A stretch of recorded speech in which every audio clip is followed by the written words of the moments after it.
about colonization and the spread of Western peoples to the New World, and today, finally, that's happening. So hopefully we can fill in some of the gaps that have been underneath other things like, absolutism. Right? I've just kind of told you that, oh yes, the French were very rich due to their New World colonies. The English, very rich due to their New World colonies. So now we'll actually kind of fill in some of the gaps on that. And again, see to kind of where we are now, right? This colonization and colonialism bring us very much a more global world, right? If you just went down to In-N-Out and ordered a hamburger, most of those things are a mix of globalization, whether it's through wheat or tomatoes or cattle. Again, one thing that I grew up with that I didn't realize until I started studying it is I grew up with this idea that indigenous Americans essentially always had horses and were experts at horses for like millennia. And then it turns out that the horse is not indigenous to North America. And so Native Americans became experts at the horse after colonization, when horses were brought from the old world to the new world. And that blew my mind. I couldn't believe it. I had always grown up with a certain idea of how the world was, as if it had always been that way. This is one of those moments where things that I took for granted actually began. And again, a lot of the things that you and I take for granted in terms of globalization, right? The idea that you can get a banana at the store at any time of the year, partially down to these early days of colonization, right? In a global world where things that England or the old world, knew nothing about, are soon going to become staples of their diets, their culture, their fashions, and they didn't even know about it at the beginning of colonization. So let's examine that to a degree.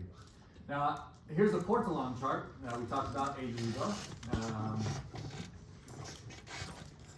We started this, right, all the way back when we had that weird online class before we took exam number 1, right, thinking about the Portuguese and the Spanish, right, all the way on the west coast of Africa. We had talked about Henry the Navigator and Vasco da Gama. And then we went and we talked about Christopher Columbus for a second. Then we hit pause. Now we're unpausing that story and beginning again back in the late 1400s as the Spanish and the Portuguese are the first two to really spread out across the Atlantic. So one of the things that happens essentially right away, once the Spanish and the Portuguese become, again, both major explorers in the late 1400s, is that they actually decided, and this was, again, before the Reformation, so this was essentially ratified by the Pope, is that the Portuguese and the Spanish decided to essentially divide up the known world in a treaty called the Treaty of Tordesillas. The Treaty of Tordesillas. And what this treaty did was it invented a line, right? They just drew a line on a map that split the Western Hemisphere. So that, again, this is a little bit confusing, but the east part of the Western Hemisphere would be for the Portuguese, and the western part of the Western Hemisphere would be for the Spanish, in terms of colonization. So again, the Treaty of Tordesillas put a line right where they thought essentially the landmass was. Everything to the east of that line belonged to the Portuguese and their colonization. Everything to the left of that line, or the western side, was Spanish colonization. One of the things that they did not recognize, though, or they didn't realize is really the way to say it, when they signed this treaty, was that North and South America were way bigger than they realized. Again, you can even see it in this Portolan map where you can see down here that South America looks like a nice little coastline. So all you really have from South America in this chart is just this sort of jutting out of land over here. And they don't quite realize that it's a humongous continent unto itself. And the same thing with North America. In many ways, the Spanish ended up being the significant winners, right, of this early treaty, because they did not realize the size of the land masses that were North and South America. And so the Spanish had a lot of room to move based upon the signing of this treaty. And so picking up that narrative specifically in terms of Spanish conquest, one of the major nations that the Spanish come across, again, into the 1500s, are the Aztec peoples. Unfortunately, I can't talk about the Spanish conquest of too many areas, so we're going to kind of stick to the Spanish conquest of the Aztec peoples. The Aztecs were also known as the Mexicali, which is essentially where we get the name Mexico. The Mexica. But we'll just call them the Aztecs, because that's what they're primarily known as in the history books. The Aztec Empire was a major empire in modern day central Mexico. I almost said Central America. That's not okay. In modern day central Mexico.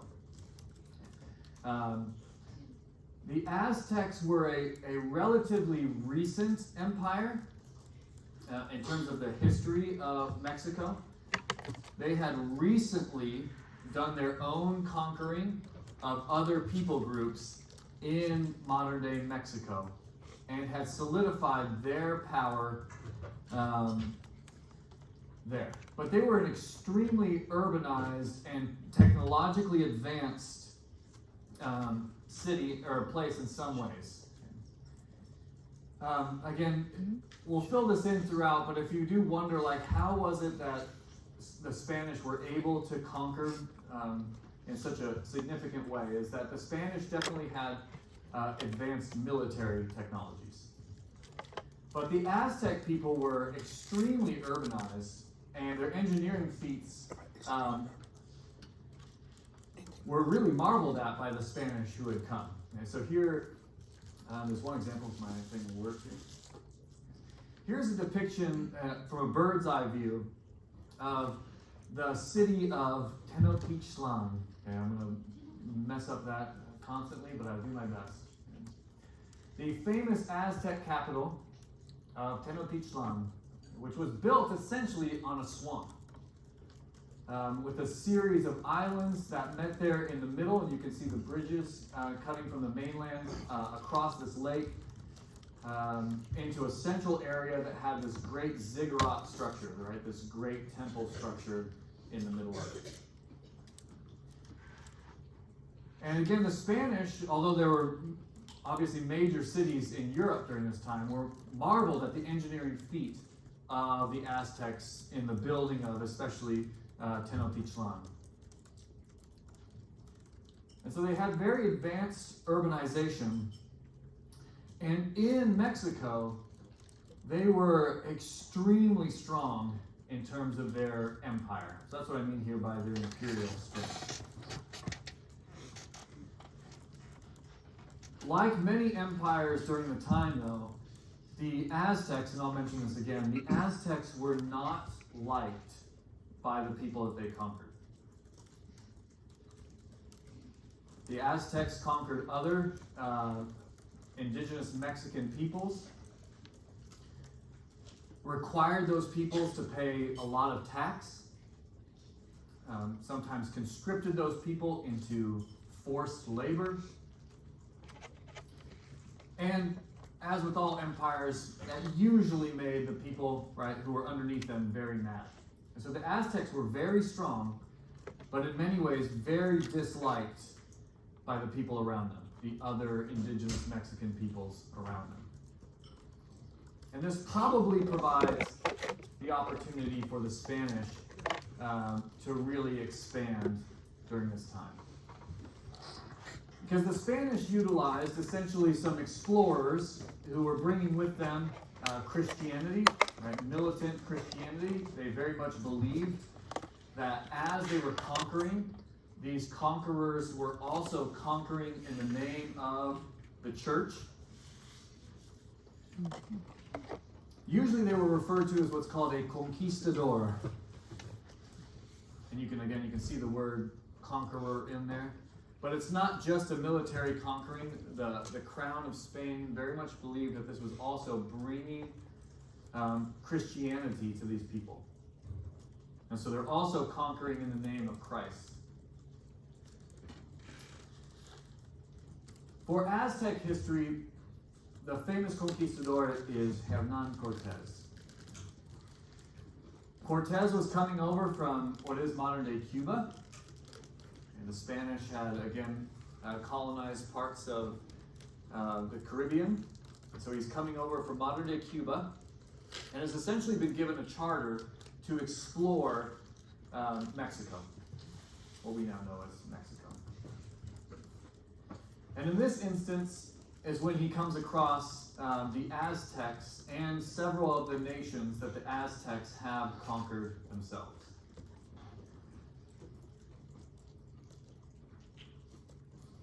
Now, Cortés recognizes, he's a very shrewd person, maybe to put it as charitably to him as possible, a very shrewd person.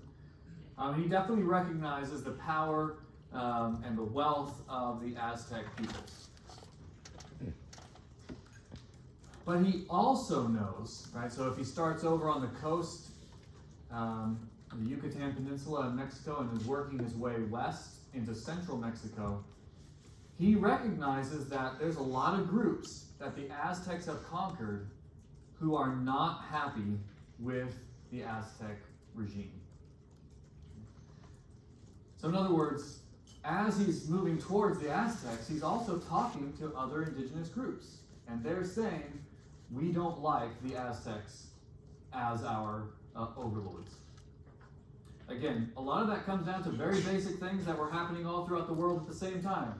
The Aztecs taxed the people way too much. The Aztecs oftentimes forced people into labor against their will. The Aztecs oftentimes demanded significant amounts of human sacrifices from these people as well. And so a lot of people just flat out disagreed with the way that the Aztecs ruled and did not want them to rule over them any longer. The biggest group are called the Tlaxcala. Okay, so the Tlaxcala are another indigenous Mexican nation who had been conquered by the Aztecs and did not like the Aztecs as their rulers.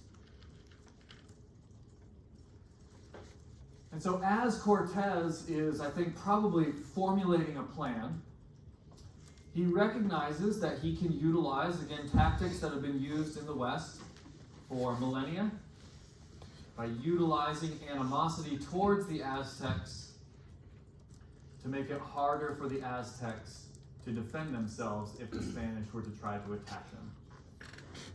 Or to make it very clear, the Spanish form a coalition with the Tlaxcala and some other indigenous tribes to hopefully line up against the Aztecs in the long run. Again, a lot of historians place this onto, again, some pretty normal perspectives, which is that the Tlaxcala just did not like the Aztecs and the way that they ruled over them as a people. And so the Spanish, again, perhaps were providing them an opportunity to overthrow the Aztec Empire.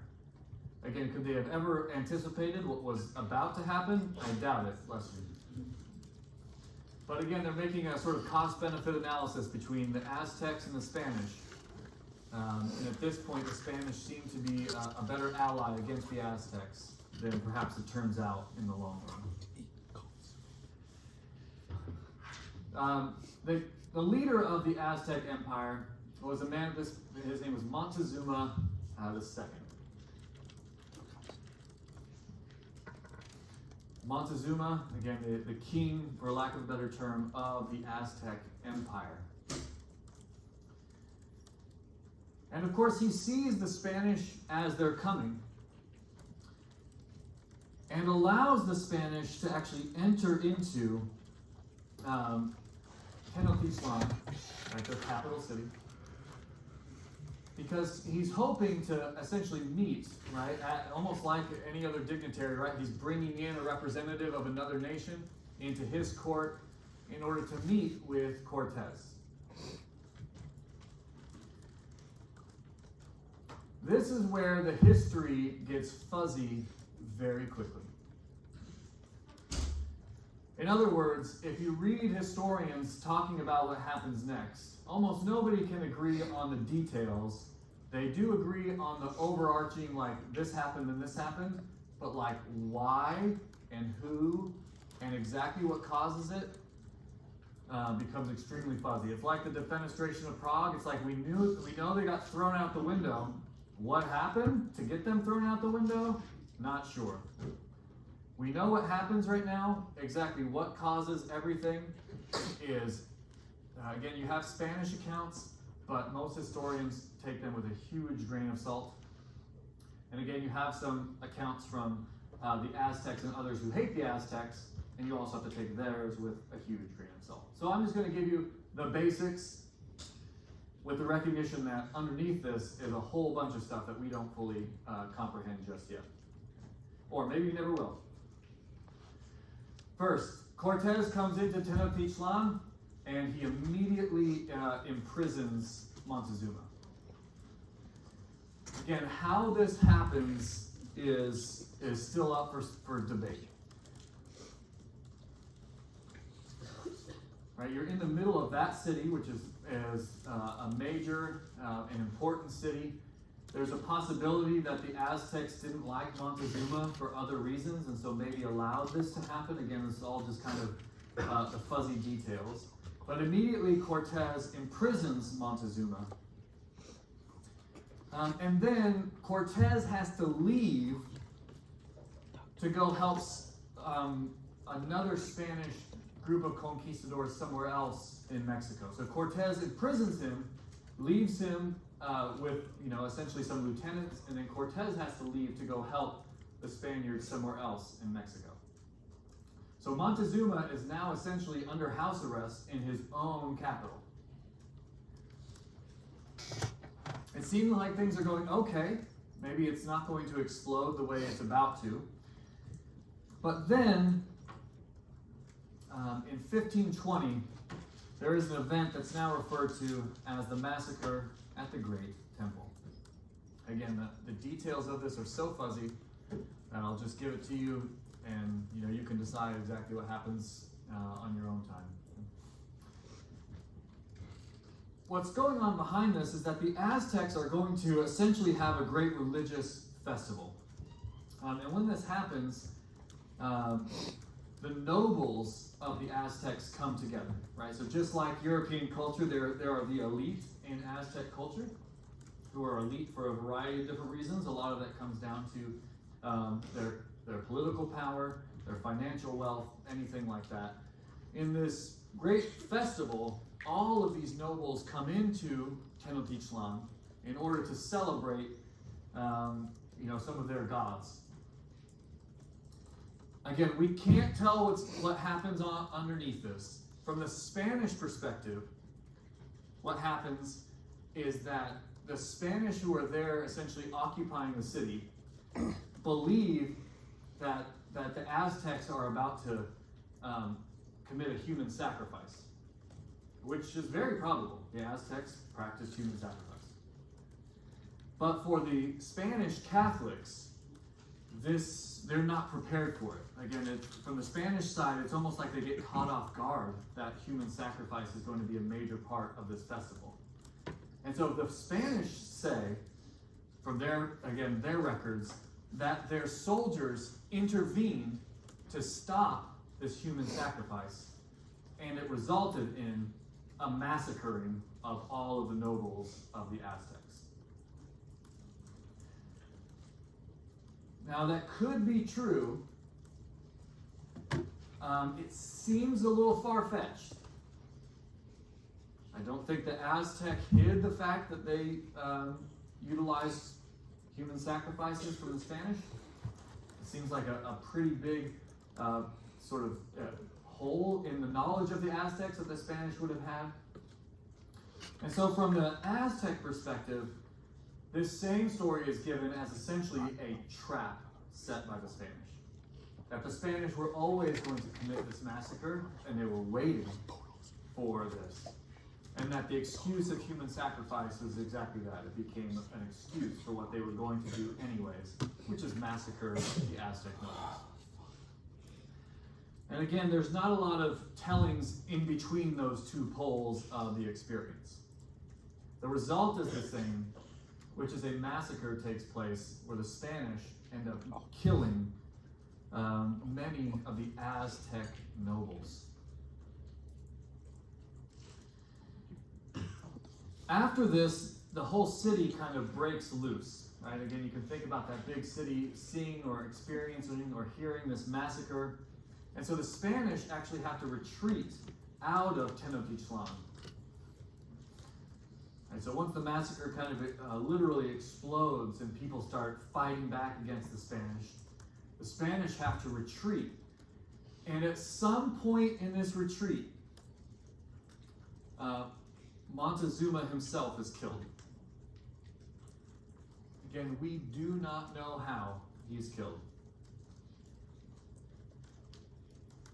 One side is, he's caught up in the fighting, and just like any war, he dies in battle. The other side is, there's some historians that argue that the Aztecs themselves were mad at Montezuma. It was his fault that this even happened, and that maybe even some of his own people killed him because they were ashamed of what he had done letting the Spanish in. And there's a million different options in between those two. So all to say, in the fighting, Montezuma himself is killed. And so now the Aztecs, the Tenochtitlan, their capital, is in disarray. Their king has been killed somehow. The Spanish have retreated, but not for long.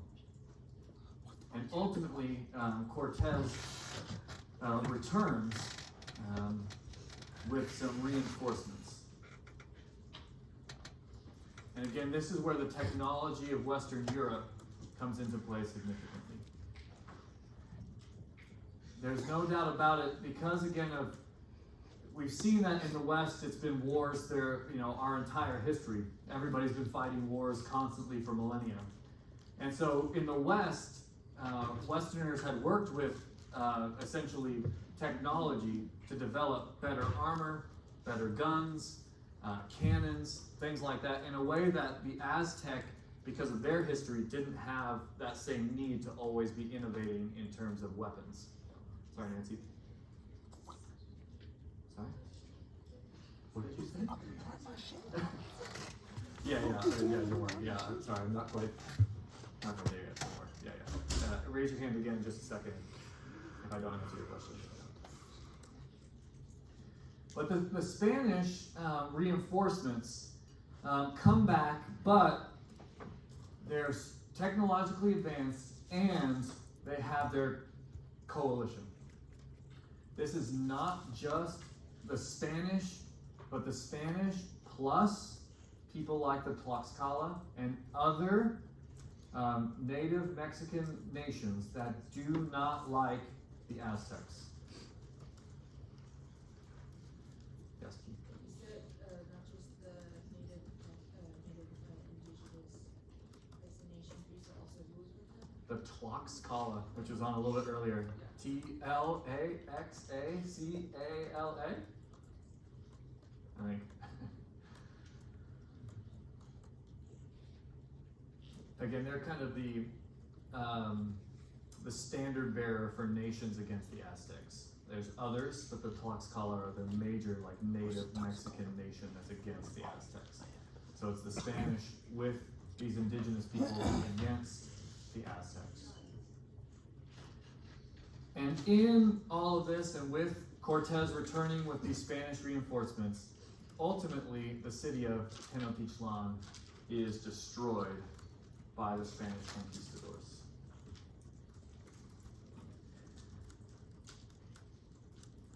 And this is when the Spanish essentially begin their conquest of, again, what we now call Mexico.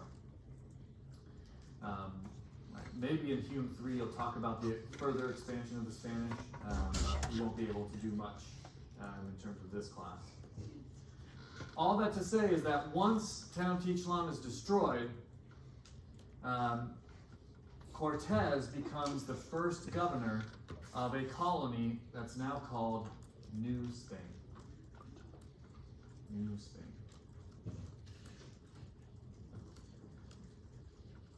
So Cortez now is the leader of this new provincial colony called New Spain. Yes, Kate? When they say the city is destroyed, you mean like they ruined the buildings and everything, or Yeah. just like your government? No, they ruined the buildings and everything. Yeah. Now Mexico City, I think, is built over Tenochtitlan. I think literally Mexico City is Tenochtitlan. I don't know how many Aztec ruins there are in the vicinity. Sadly, I've never been. Ellie, did you have?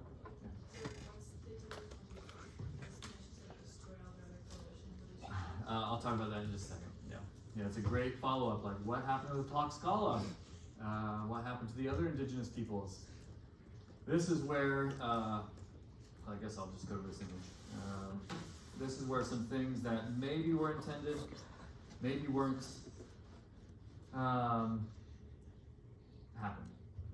Here is a depiction, again, of probably something like smallpox spreading through an indigenous community.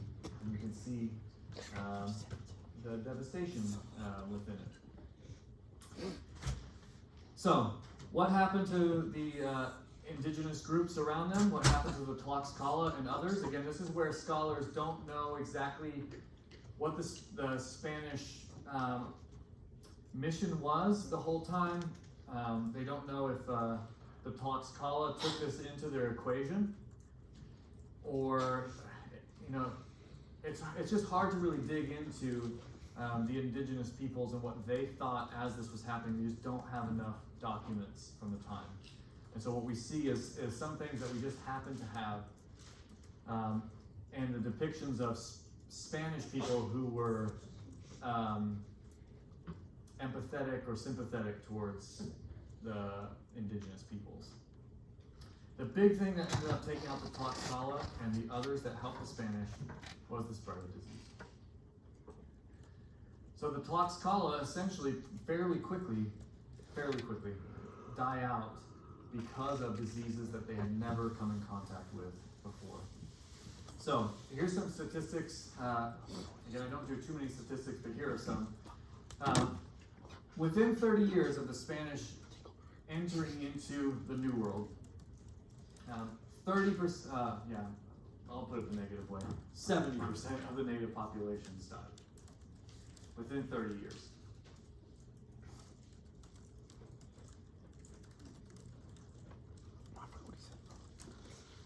And then throughout this time, and I know this is a little bit different way to phrase it, but within 50 years, only 10% of the pre-Columbus indigenous population was still alive. And so I don't know if that little slide makes sense. But within 50 years, the indigenous peoples that were there before Columbus landed, only 10% of that population was still living. Is the average lifespan far greater than 50 years?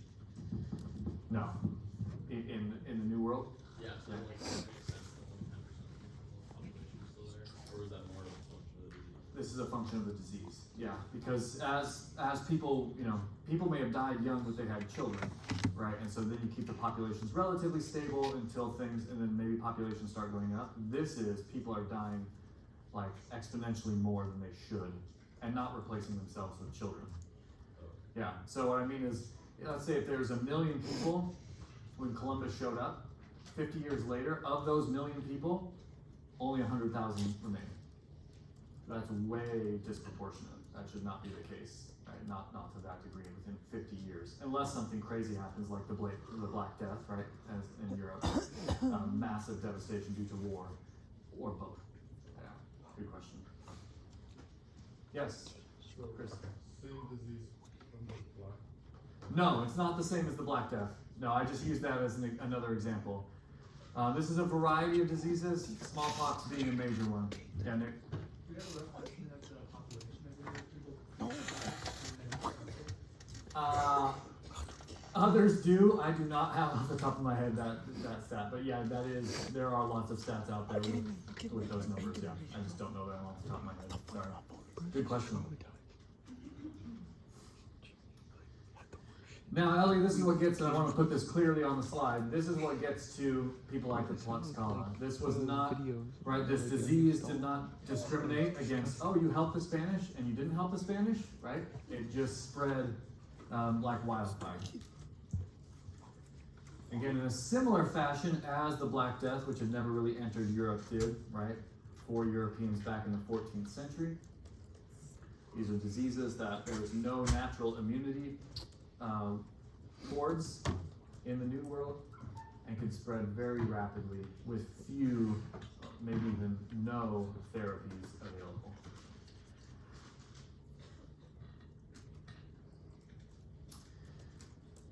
So, people like the Tlaxcala, the Spanish don't really have to deal with properly whatever sort of treaty they had made. Maybe to put the Tlaxcala back on top of in Mexico, they didn't have to actually abide by, because the Tlaxcala, like others, unfortunately were decimated by the diseases. And so the Spanish were free to essentially, at least in central Mexico, right? This is not throughout North and South America, but in central Mexico, were able to establish New Spain. And to begin, again, this is the things I've been mentioning over and over and over again, begin to utilize this colonial wealth.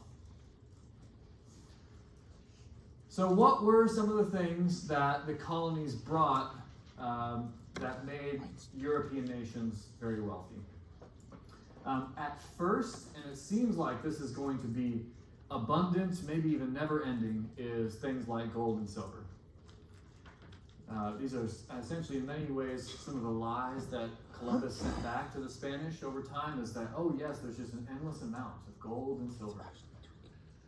And there was a lot of gold and silver, but definitely not endless.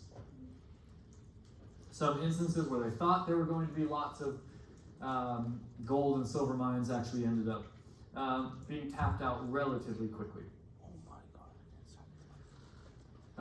So one of the big problems that begins right away, and again we'll see over the course of this week, essentially what leads to the rise of the global slave trade, is gold and silver mining is extraordinarily labor intensive. Mining in general is very labor intensive, right? It's difficult, it's painful, it's backbreaking. And so the Spanish and others are going to be looking for labor forces that they can exploit or at least leverage in one way or another. Another thing that becomes very wealthy at first, especially in central Mexico, is cattle ranching. There is tons of available space for people to essentially have these large farms of cattle, and then to be able to produce products and to export them, that's the word I'm looking for, export them back to Europe or throughout the Caribbean world as well. And then, and I mentioned this before, and I'll bring it up even more later on, this is where our sugar addiction begins.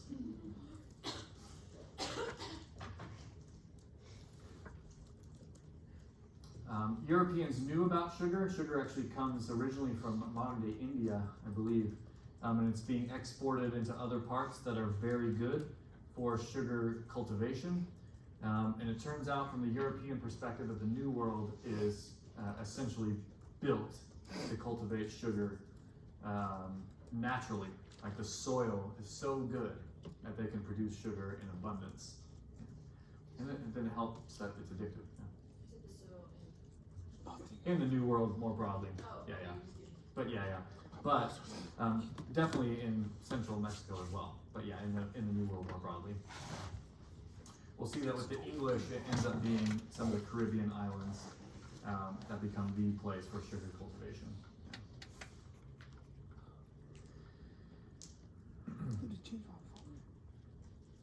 So, let's look then a little bit at the English situation. The English situation.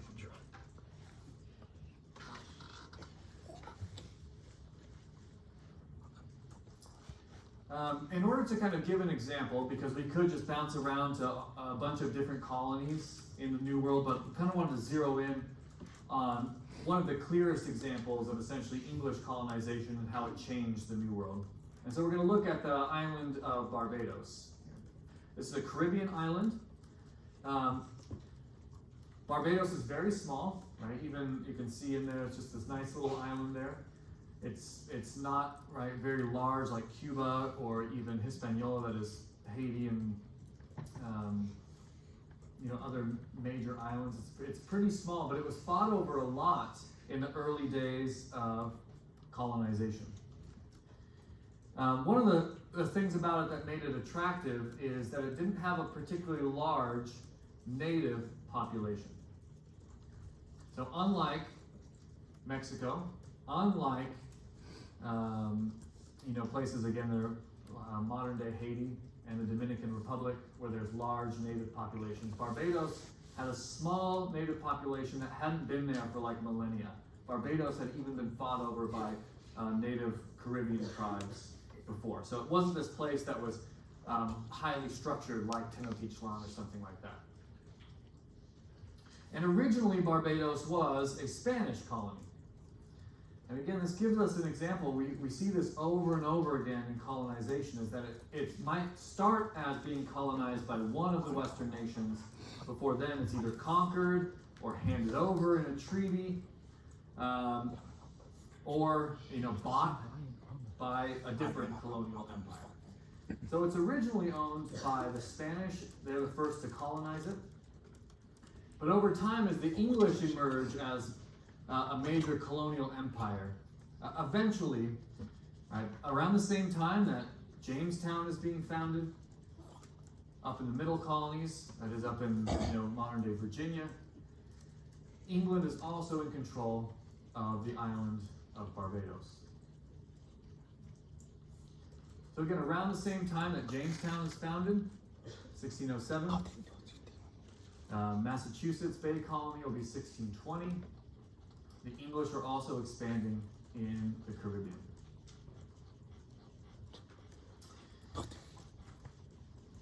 Now, early on, the people that the English brought not only to Barbados, but to the New World are called indentured servants. What's an indentured servant? Not quite. Anybody heard the term yet, Emma? Yes, how did they get their debt?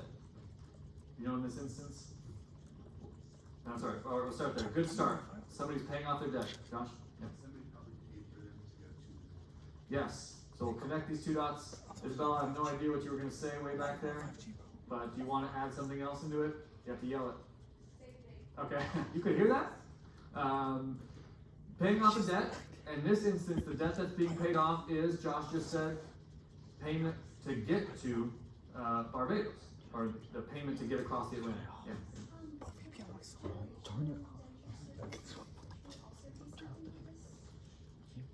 Expand more, sorry. No, it's okay.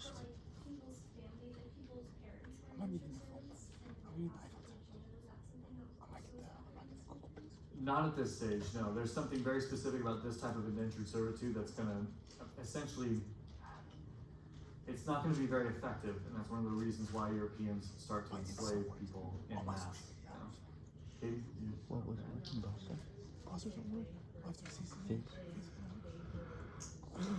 Yep. Yeah. Yes, yes. So in this type of indentured servitude, you serve for a certain amount of time, and then afterwards you're free. And that's a key part of why things change towards slavery. Yeah. And you said that, look, my VPN was causing the issue. Turned off VPN, my phone settings, all that. Yes. Yep. Yeah. So they would come over, have food and shelter while they worked on a, on a farm, a sugar farm, let's say. But then once they're done, it's like, where do they go at that point? As free Europeans, they expect to be paid for their work, but they're not given usually any land or any tools or any house of their own. And so it's going to produce a very interesting situation, to say it like, as simply as possible. So here's an indentured servant. Excellent job. Well done. We got there. Indentured servants. First of all, at this stage, an indentured servant is a free European. Again, these categories are important to write down clearly. A free European. That means that this person has willingly gotten onto a boat that's going to take them across the Atlantic. But they cannot afford to pay their way out of their pocket to get across the Atlantic. And so, somebody pays their way, and when they get there, the expectation is you pay off your transatlantic passage with work. But these contracts have term limits. And so usually an indentured servant in the New World, who was a free European, they had to work for 4 to 7 years. So that's pretty significant. Again, life expectancy is not, what it is today. So 4 to 7 years is a pretty substantial part of your adult life. But it has an end point. At 7 years, that's the end of the contract. And at the end of that, the European becomes a free laborer.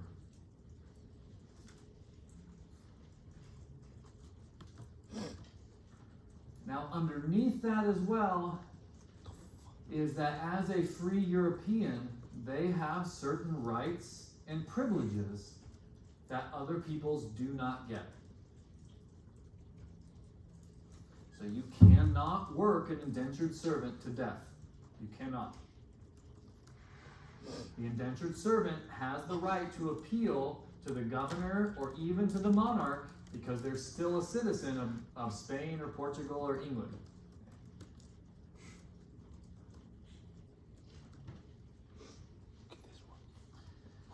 Now, at first, indentured servitude works. As these, especially the English, are just starting to get into the colonial enterprise in Barbados, indentured servitude is successful. It helps the English to essentially establish their colonies in Barbados and to begin the cultivation of particularly sugar. And so in Barbados, this becomes the prime example of sugar cultivation in the English colonial world.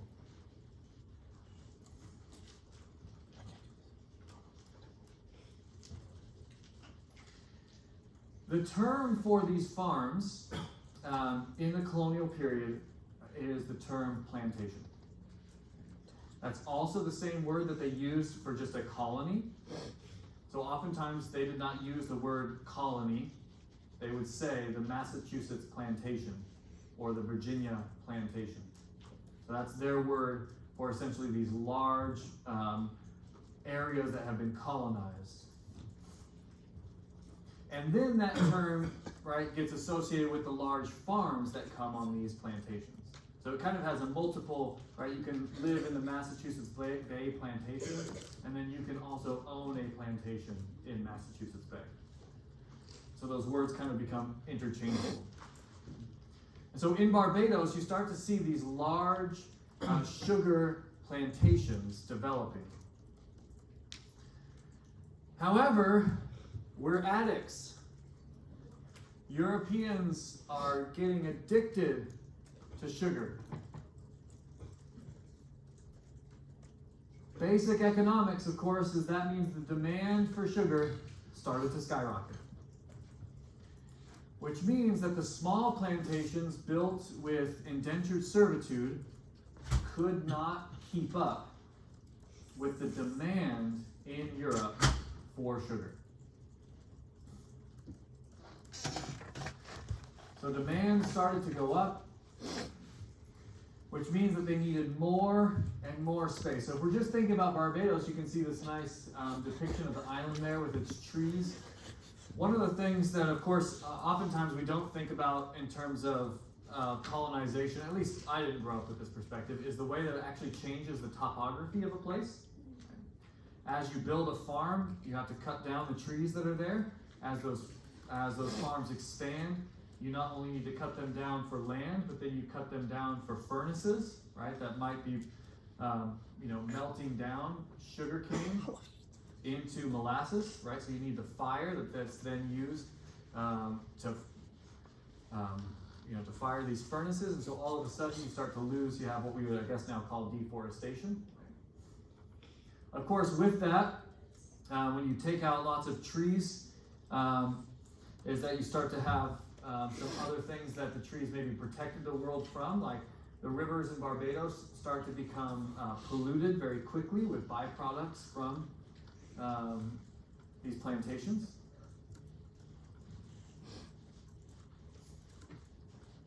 So you start to see, again, rivers become polluted. Again, we talked about how the Seine in Paris is still a disgusting cesspool of germs, and how the River Thames in London during this time, as you got rapid urbanization, became a cesspool of disease. Things are happening like that in Barbados as well. The roots are gone that keep the soil strong, and so you start to see soil erosion in Barbados as well. And again, we're seeing this in terms of the way people are talking about the topology, literally the way that the island looks, changing rapidly. Again, so even if you're there, you're still in Barbados, but things, just the way it looks, would have changed very drastically for people who were even maybe the earliest colonists. When they first got there, the way Barbados looked, and then 100 years later, would have been completely different due to the rapid industrialization of sugarcane production.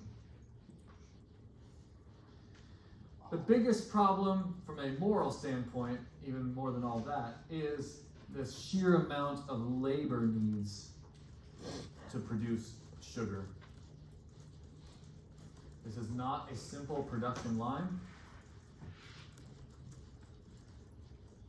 It needs a lot of people to work very hard, right? Planting, reaping, cutting down, melting down the sugar into molasses, producing the product, and exporting it to other parts of the world. It's a very labor-intensive job to do. And Europeans realized that indentured servants were not cost-effective. This is where we start to see, again, a lot of business decisions being made, again, from kind of that simple idea of how to maximize the profits. And even then, it's not like a capitalistic system that we have necessarily.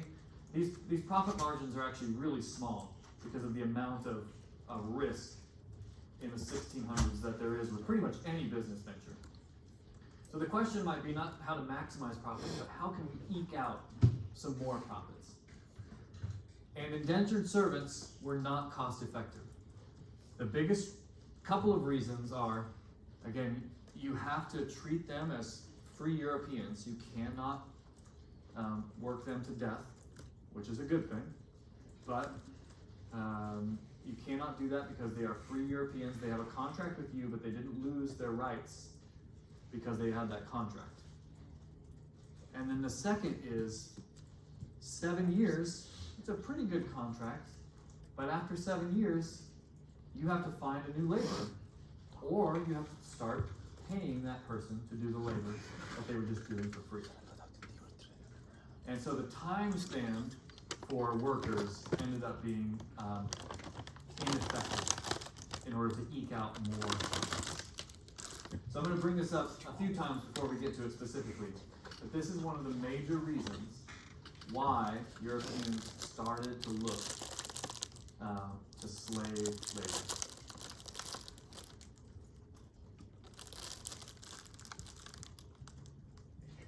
Again, we'll talk about this in depth, but in the immoral mind of the European colonists, slaves have a large one-time upfront cost, but then you can work them as much as you want for as long as you want.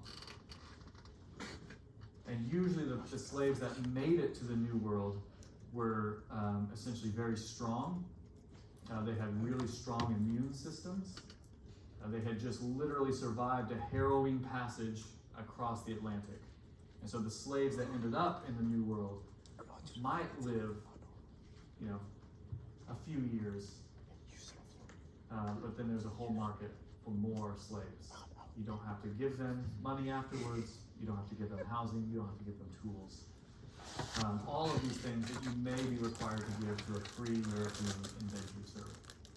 So as sugar demand skyrocketed, it led to some instances where indentured servitude could no longer keep up with the demand, which was one of the reasons why Europeans expanded. Didn't create, it's been around since humans began, right? Slavery has always existed, but why it expanded rapidly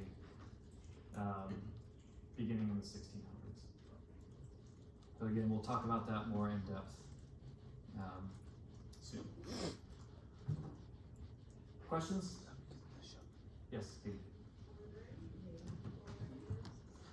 Only a small, there wasn't like thousands of people, and Barbados had been contested by even native people, so there wasn't really a lot of infrastructure. There was a small indigenous community, but nothing like the Aztecs or the Inca, or even the indigenous peoples of, again, what's now Haiti and the Dominican Republic or Cuba.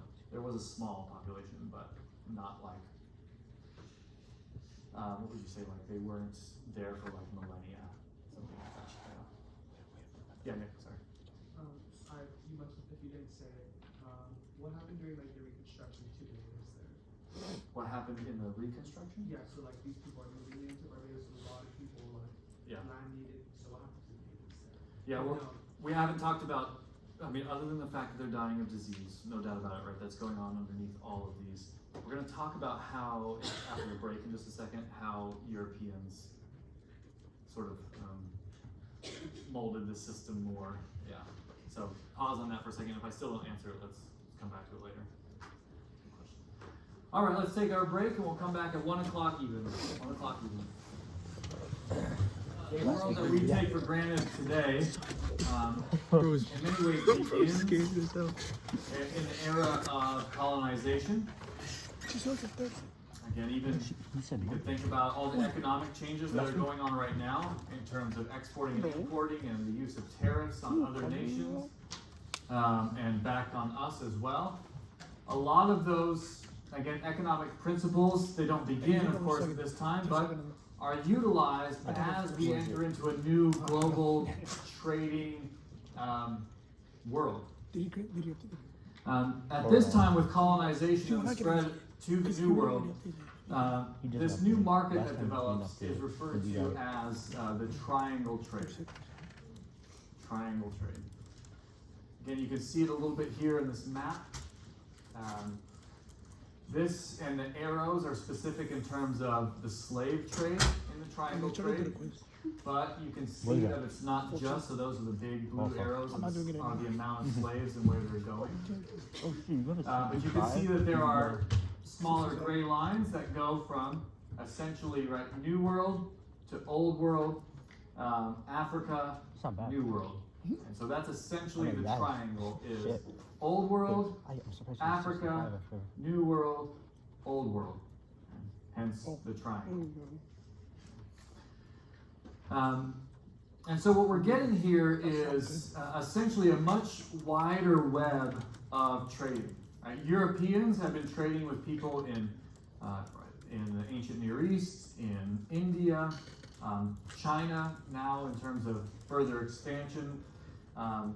In Africa, of course, especially North Africa, Europeans have been trading with North African peoples for millennia. But now we're adding in this third component of the New World.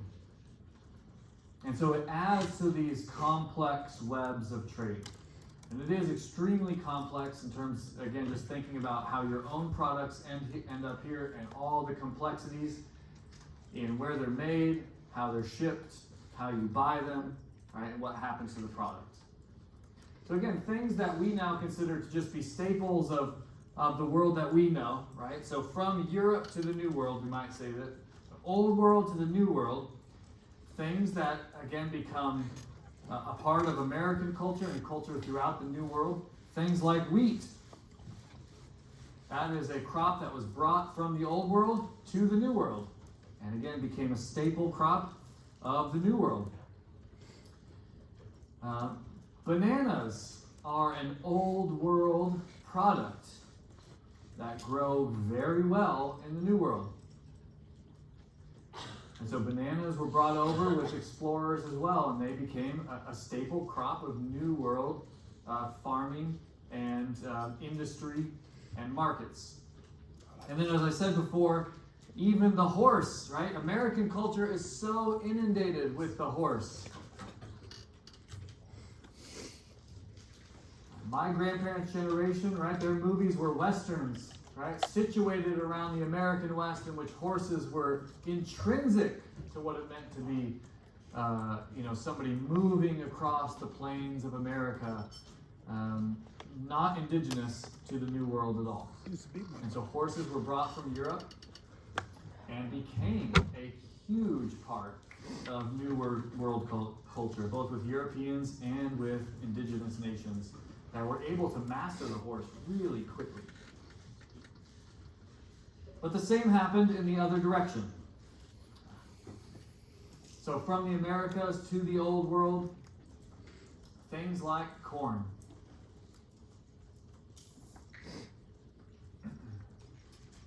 Again, I mentioned this, I think, last week, but something that, again, is now identified as like a staple crop of Ireland. The potato was not indigenous to Ireland, and in fact wasn't found in Ireland until it came from the New World into the Old World. Turns out that it could grow very well in places like Ireland, filled with nutrients in abundance, and so it became a staple crop. And then one that Europeans still love, strangely love it, tobacco. The Europeans love their tobacco. Even to today, they love it. A New World crop brought over to the Old World that became a fashion, that became a trend, that just became a part of everyday life. Cultivated in the New World, but brought to the Old World, and again became ubiquitous in the Old World.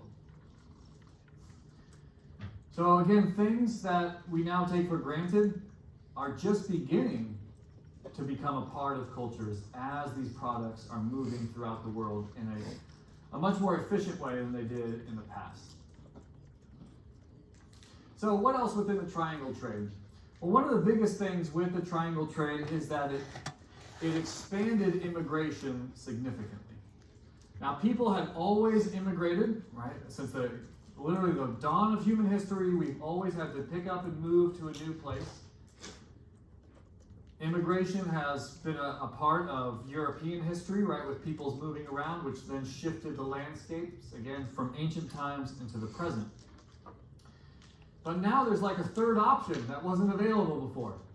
Right? A whole new place that you can go to make a name for yourself, to get rich quick, to, again, escape what you think God is going to punish the English, right? That's what the Puritans did. We got to get out of here because God's about to kill us, so let's go to the New World and found a colony.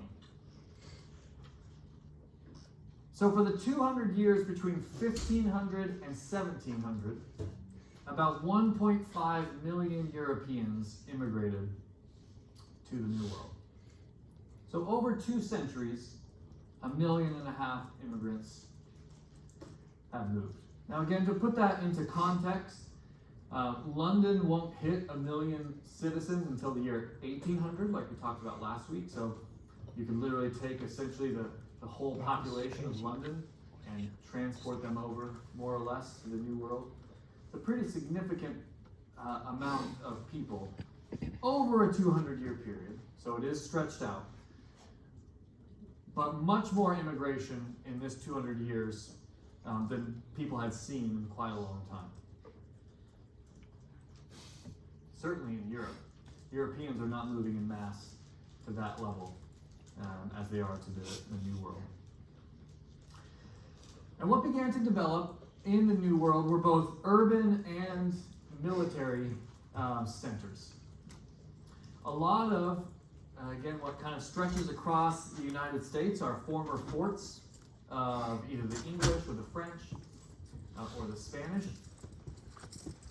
And if you go up to Santa Barbara and see some of the ruins there, not the ruins, they're not ruins, Santa Barbara's one big ruin. Some of the, not only the mission, but some of the other sort of Spanish forts that are there, you can begin to see some of the barracks situations that they set up. Essentially, especially for the Spanish, they would have a fort that was essentially one giant square, right, where the inner part was where you would have artillery, or you could be able to do exercise, or to have families who lived, and then the outer part were barracks and rooms, a church, and essentially the walls, so that you could have an encapsulated area there that would become your fort. And around those forts developed cities over time. Right, sometimes you would just get like, Harvard, or what is Cambridge, Massachusetts today, right? It was essentially the university and some Puritans, right? And that was, Harvard was founded in 1636 as a Puritan university. And then over time, more develops around it. Right? Boston is developed as a port center that then developed significantly. Right? Now the two have essentially merged, and Cambridge is like a suburb of Boston at this point. So you have both military centers that over time become more urban and trade centers. You have places that were intended to be cities or ports that continue to develop significantly.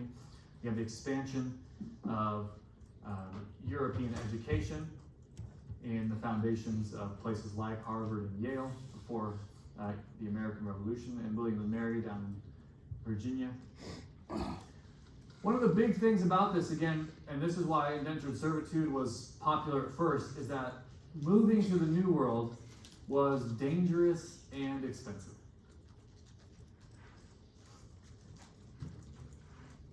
It might take several weeks, maybe up to 6 weeks, to cross the Atlantic on a boat that could get caught in a storm, and you would all sink and die in the middle of the Atlantic. Right? That's literally the reality that many people faced when they got onto these ships to cross the Atlantic. Not to mention somebody having to put up money to house you, to feed you.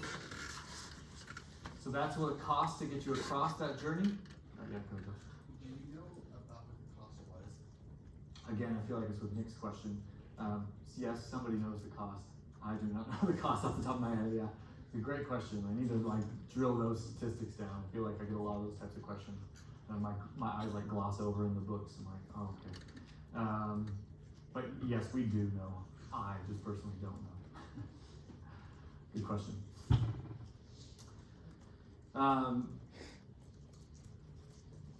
When you got to the New World, you did not know what to expect fully.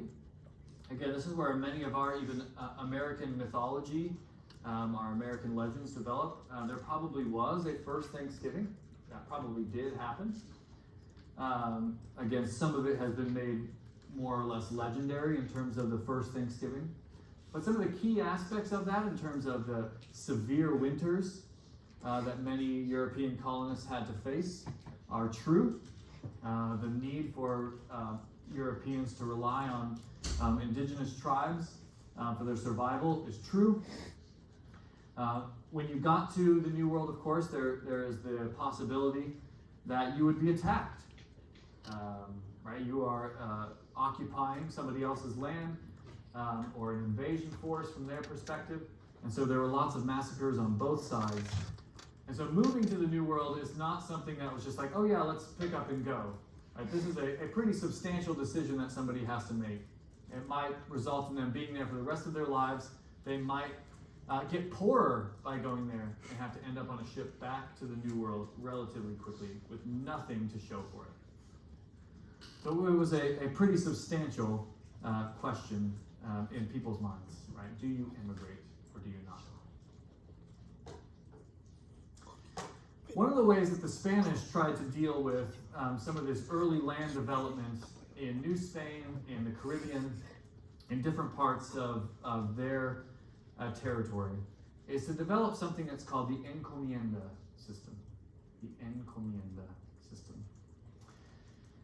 That comes from the word that essentially means to entrust somebody, to give over to somebody. So essentially, what would happen in the encomienda system is that the governors of New Spain would essentially entrust their land to somebody who's representing the Spanish crown in some way. This could be a Spanish colonist. It could also be an indigenous person who is essentially taking on that burden of essentially cultivating the land on behalf of the Spanish. So that's what we mean by sort of entrust. Yeah, go ahead. Or a Spanish colonist, like somebody from Spain or somebody who was born and raised as a native person to Mexico or the Caribbean, something like that. It could be either or. Yeah. And so this was one of the ways, actually, the Spanish, in some ways, again, I don't want to overstate the case, but the Spanish, in some ways, tried to be more benevolent towards indigenous peoples that they had conquered during this time. And one of those ways was to utilize the encomienda system. Indigenous peoples could essentially own this land and work at it on behalf of the crown. The crown would take more than their fair share, and the crown would always technically have the land. It would always be theirs. It's almost like they're leasing it to some degree to the indigenous person. But it would allow for some rules in this situation. It wasn't just going to be a wild west of land and cultivation and people exploiting one another. It was an attempt to create some rules around these new swaths of land and the farms and the wealth that's being produced in these areas. However, as all good deeds begin, soon they go off the rails, and essentially the encomienda system actually became a way for the elite, both Spanish and indigenous elite, to exploit the poor of New Spain and other colonies. Again, this is something that we see sort of cycled through in history. The encomienda system was set up to give some rules, maybe to provide some guidelines and some guardrails away from exploitation. But what ended up happening is the elite, both Spanish and indigenous, so we have examples of, again, people who were indigenous to Mexico, also utilizing the encomienda system to exploit the poor, whether Spanish or indigenous, for their own gain. And the worst version of this is further forced labor on these encomienda. Right? In other words, as an elite person, right, maybe we could say a rich or powerful, politically powerful person gained more and more land, they would then begin to exploit both indigenous and Spanish people who were poor to force them to come and work on their land. It's not the same, though, as what we'll see with the African slave trade. Again, that expands, definitely, but this is about essentially exploiting the poor for your own cultivation. Yeah. G. Just because it was both the Spanish and indigenous who were part of these and moving against just Yes, exactly. It's the elite of either one. It could be, again, people born and raised in Spain who have now come over as colonists. It could be people born and raised in Mexico, but are nobles or rich, and they didn't die of disease. Both of those people utilize the encomienda system to exploit poor people. And then doing that while you're doing they're taking all the land. Like nobody else is able to essentially, like again, what we see over and over again, those who are politically powerful start to exploit the system, gain all the land for themselves, right? Expand their entrusted system, and then, oh, there's no land for anybody else, but you can come work on mine for a pittance day off. I'll give you nothing, or maybe I'll give you a house, but then you gotta work my land, in backbreaking labor. Yeah. And I won't let you leave once you want to. Yes, Karen. Yes, yeah. This is again, there's some, I don't know if slavery is ever nuanced, right? But slavery can be a very big word, and there's some versions of slavery in there. A lot of scholars put this into a version of slavery, if that makes sense. Yeah. This is not indentured servitude. Sometimes scholars put indentured servitude into slavery, but the fact that it ends and it's contractual is a really big caveat for a lot of people to say indentured servitude is something else altogether. Where the system that comes in encomiendas fits more under kind of an exploitative version of slavery. Yeah.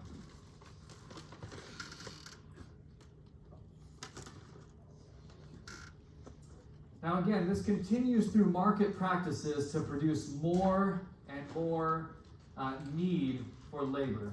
And this is when African slavery hits its worst versions.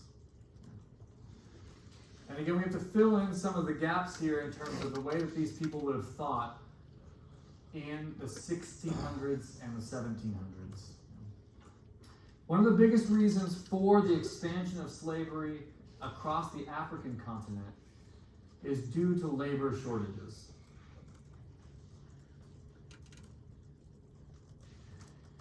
In the New World, it's very possible that, again, as a cost-benefit analysis, and I'm sorry I'm describing it this way, I'm just trying to explain it as robustly as I can.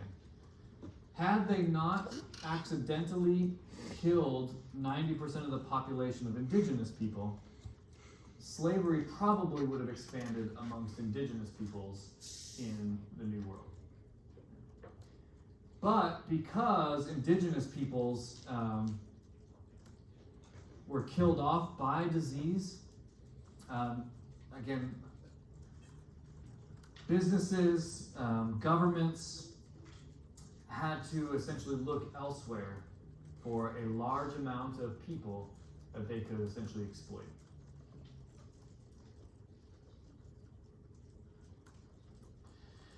Now this does expand a little bit. As you can see, it says disease in New World and in Europe. Again, at the same time that a lot of the expansion of the slave trade is happening, Europeans are murdering each other in the 30 Years' War. And disease is spreading rapidly in Europe because of the 30 Years' War. So you have that same sort of context going on underneath all of this. There's fewer Europeans also due to disease because there are outbreaks of disease in the 17th century in Europe as well. So the amount of people that wanted to go over for indentured servitude also plummeted because of disease in Europe as well. So you have populations being decimated due to disease in the New World. The population of possible indentured servants in Europe also being decimated because of disease. And then, of course, Europe throughout the 17th century, throughout the 1600s, is always at war, it seems. This is the time, again, of the 30 Years' War, the English Civil Wars, the wars of Louis XIV of France. So a lot of Europeans are too busy killing each other in Europe to go over as indentured servants, again, which is bringing down the pool of possible laborers in the New World. And then, as I just mentioned, one of the big things that drives slavery, the demand for sugar. And now I've said it like 50 times at this point. Europeans love sugar in the early modern period, which means that these plantations have to grow, and it's a highly labor-intensive process. So there's little European migration coming, but again, There's lots of reasons for that, for what we've talked about throughout all the rest of these sections of this class. War, disease, politics, Europeans, maybe that first wave, right? Many of them came back because it turned out it's not a get-rich-quick scheme, right? A lot of people came back poorer and more destitute than before. And so all the maybe the great ideas, Columbus said we can go there and find a gold mine any moment. Like all that stuff has now come crashing down and you're into the realities of the situation. And so Europeans, life is getting better for them in Europe. So why go to the New World at all? Right? Think about the growing middling classes, right? In the Enlightenment. Why do you need to go to Europe or to the New World to get rich when you can grow in wealth here in the Old World? Why risk death and destitution when you can grow here? And guess what? Don't worry, the sugar is coming your way, right? Hey, sugar, I don't know how many times I mentioned it. You gotta get that sugar. That sugar high is coming. Don't worry. But again, I feel like we could do a pretty clear, economic sort of chart here. Demand for sugar, demand for labor, supply of Europeans for labor, right? Going down, while demand is skyrocketing.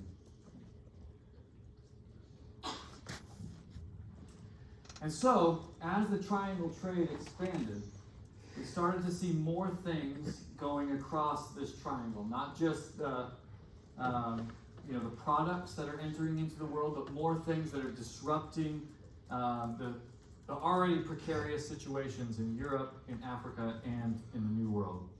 So this is the way it would go.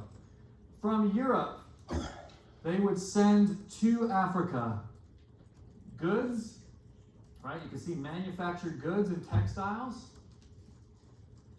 They would send guns, and they would send rum to Africa.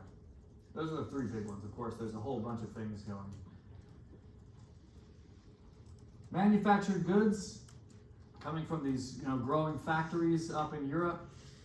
Guns. Guns are going to help, again, with the warring tribes in Africa itself. Rum going down to Africa, and then they would trade there at those ports African slaves. So goods, textiles, guns, rum, and other things, of course, come down. And there at those ports, remember those ports that Henry the Navigator and the Portuguese had set up now a century before? Right? They had put together those stone forts that would not move.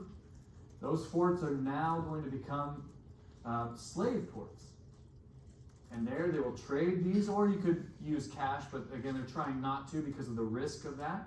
So you trade a good for, again, from their perspective, another good. In this case, that good is a human being. And then they would cross the Atlantic, and their slaves would be sold to produce molasses. That's the sugar high that Europeans are looking for. Molasses. So the slaves are sold at auction. They go to a plantation where they work to create molasses, and there molasses goes across the Atlantic again, but this time up into Europe.